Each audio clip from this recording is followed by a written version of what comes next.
Last night's results are already changed, at least the view for a lot of people, of the 2022 map substantially. The Virginia Center for Politics, which correctly predicted Youngkin's victory, moved a number of races, Arizona, Georgia, and Nevada Senate races, from leans Democrat to a toss-up.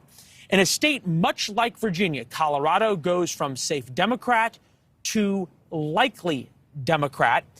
Take a listen now to the House Minority Leader about what this means for flipping the House, possibly. It'll be more than 70 Democrats that will be competitive. There's many that are going to lose their races based upon walking off a cliff from Nancy Pelosi pushing them. She may not care if she loses. All right, Congressman Barry Moore of the state of Alabama joined us. Good to see you, Congressman. We appreciate it.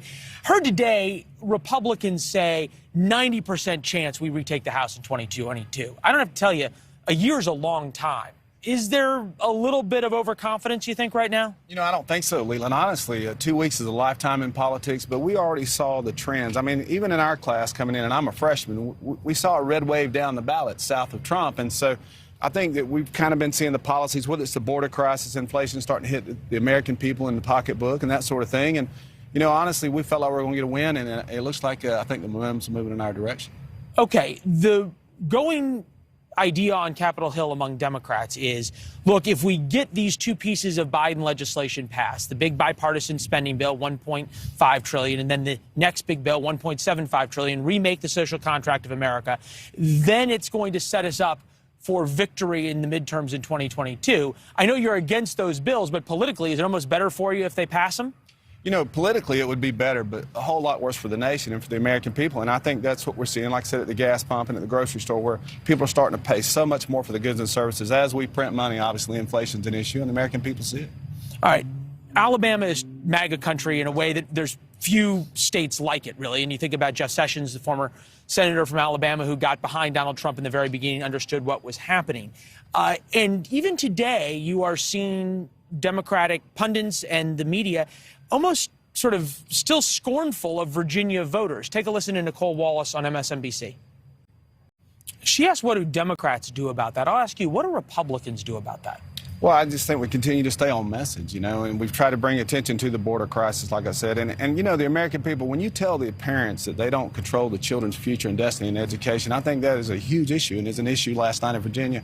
The American people, we still own our children. The federal government does not. And I think that's the message we have to send across the country. And they call us what they want to, but at the end of the day, it's encouraging to me as a freshman Republican to see the American people stand with us. We're in the minority party. We can't control the process. But at the end of the day, the American people standing with us can send a powerful message. And again, that was bipartisan, Leland. We had Republicans, I think, Democrats, and Independents voted last night. Yeah, there's no question. And we've talked about this, how unique it was. And it also happened in New Jersey, too. Even though the Republican didn't win, the 16-point swing is just unheard of in American politics in just a year. Brings us to an important point, though. Is it time for Republicans, maybe not in Alabama, where it's MAGA country, but in relatively moderate purple to blue states, to realize that in primaries, maybe MAGA without the crazy, maybe Trump light, maybe a Youngkin-like politician has a much better chance in the general election than someone who wraps themselves and kneels at the altar of Donald Trump? Well, let me say this. The Trump policies, if you can speak with authenticity to the Trump policies and what he did for this country, whether it was energy independence, securing the southern border, those things, I think, resonate regardless of who you like at the top of the ticket. And I think it's a message on good policy. So tailor the personality to the state, keep the policies the same. Congressman Barry Moore of Alabama, roll tide, my friend. War Eagle. Oh. Well, thanks for watching. Click the red subscribe button below so you can get more of NewsNation's fact-driven, unbiased coverage.